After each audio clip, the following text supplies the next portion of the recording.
Chers auditeurs, bonjour. Aujourd'hui, nous sommes en direct du studio d'enregistrement pour vous parler dans notre chronique d'un projet qui nous tient vraiment à cœur et qui concerne beaucoup de monde. Nous allons vous en parler avec conviction.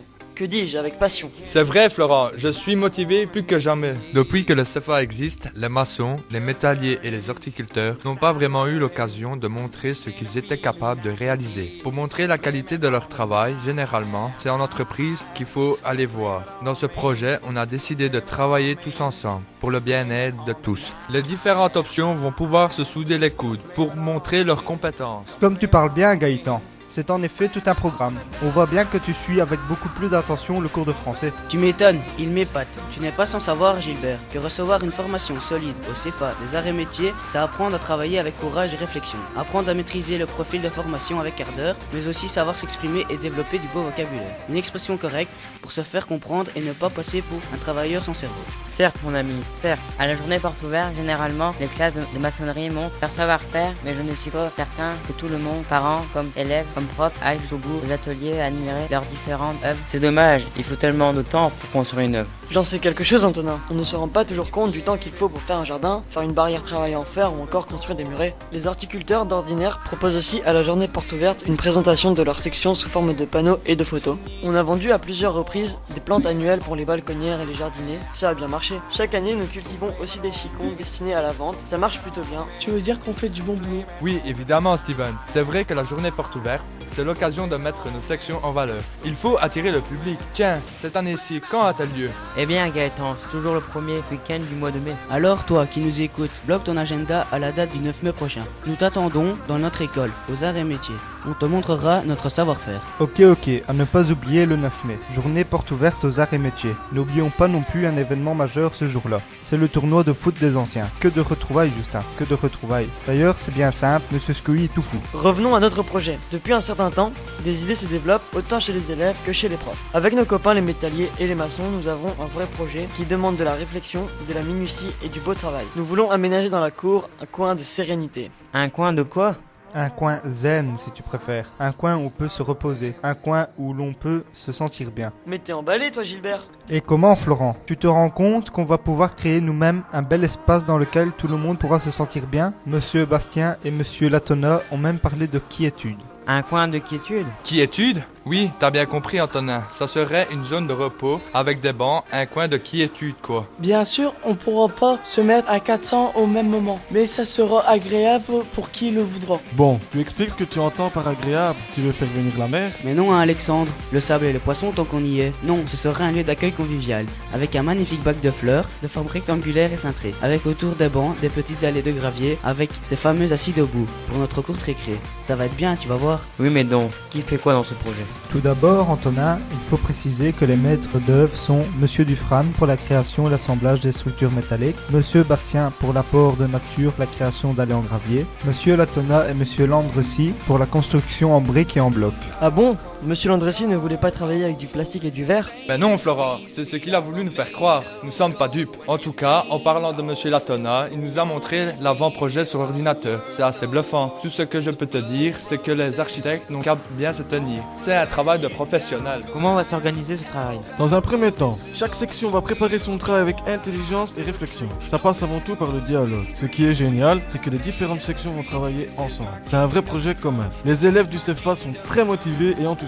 Et en dehors du projet, on est vraiment une bande de copains. Nous les horticulteurs, nous avons d'abord représenté le plan par écrit pour mieux visualiser. Ensuite, on a pris les premières mesures et le plan était tracé sur le terrain. On a ainsi délimité les zones de bancs, de parterre et la zone centrale. Donc on a délimité un rectangle autour duquel il y aura les bancs et les parterres. Il faudra aussi travailler le terrain, un fameux travail. Ben dis donc, on ne va pas chômer. D'ici le mois de juin, nous allons donc aménager les parterres sur tout le périmètre. Parle de terrain au milieu de la cour?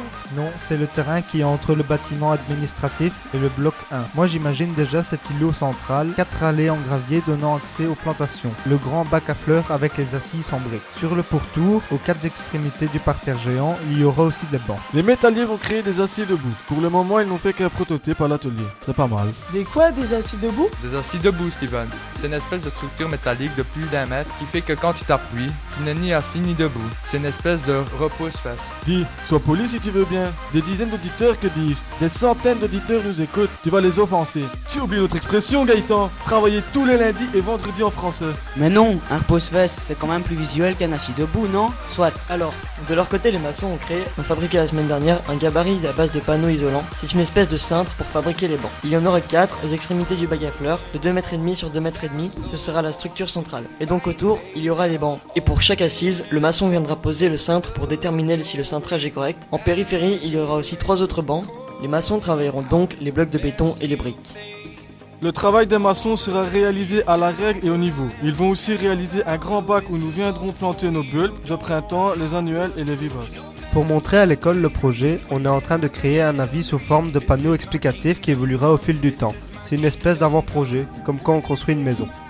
Le panneau sera modifié au fur et à mesure de l'avancement des travaux, et il pourra être vu de l'extérieur.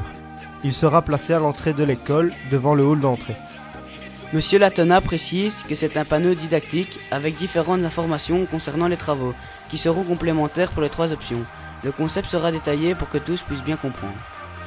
Mais il ne faut pas douter de notre sérieux, c'est très professionnel. À ton avis, quand notre projet sera-t-il terminé? Oh, les professeurs espèrent que le 9 mai prochain, on puisse déjà montrer les prototypes des bancs et les assis debout. Le terrain, divisé en parcelles, sera préaménagé de fleurs et pourra être visible. Ça devrait être terminé et accessible pour l'automne prochain. Nous sommes les acteurs de ce projet. Le moteur de nos profs, c'est nous. Je suis fier, je n'ai pas peur de le dire. J'ai vraiment hâte, comme tous mes copains, de voir ce projet terminé. Moi, j'aimerais quand même ajouter quelque chose, si vous me le permettez. C'est bien de construire, mais il ne faut pas détruire. Nous allons consacrer des heures de travail à ce projet qui lie nos options. Ce sera simple, ce sera beau, ce sera solide. On est une bonne équipe, des jeunes soudés par un seul et même projet. Dis Gaëtan, j'en ai presque la larme à l'œil. Moi j'espère qu'il restera beau et durable dans le temps. On a travaillé, c'est beau, ça doit rester beau, point final. Pourquoi? J'explique. La cour de récréation va être embellie au fur et à mesure du temps. Tout le monde pourra en profiter, même ceux qui n'y ont pas travaillé. La réalisation du projet passe par notre travail et va en profiter à tout le monde. Tu as raison, tout le monde peut le comprendre. Notre travail doit être respecté. Oui, évidemment. D'ailleurs, vous qui nous écoutez, nous espérons que vous viendrez nombreux voir notre projet. Nous espérons tous une bonne attitude et un respect absolu de notre travail. Nous avons aussi d'autres projets qui ne souhaitent qu'à voir le jour. Mais le monde ne s'est pas fait en un seul jour, un pas après l'autre. Ah oui, encore une chose, on n'a pas parlé des photos. Sachez que vous pouvez nous écouter via le web et voir aussi l'état d'avancement de notre projet grâce à nos photos via YouTube. À bientôt tout le monde. Chers auditeurs, merci pour votre écoute. Nous vous tiendrons au courant de l'évolution de notre projet. À très bientôt. Et Florent, pourquoi tu as parlé si vite durant l'émission? T'étais pas obligé, hein? En fait, je parle tout le temps comme ça. Qu'est-ce que tu racontes? Je n'ai pas parlé vite. Tu veux que je recommence? Écoute. Oh, les professeurs espèrent que le 9 mai prochain, on puisse déjà monter les prototypes des bancs. Les assis debout, le terrain divisé en parcelles sera prêt à... Qu'est-ce que tu racontes? Je n'ai pas parlé vite. Tu veux que je recommence? Écoute. Oh, les professeurs espèrent que le 9 mai prochain, on puisse déjà montrer le prototype des bancs. Les assis debout, le terrain divisé en parcelles sera prêt à aménager de fleurs et pourra être visible. Ça devrait être terminé et accessible pour l'automne prochain. Mais tu dis n'importe quoi, je parle pas vite. Bon, ok, on va passer à autre chose alors. Salut tout le monde.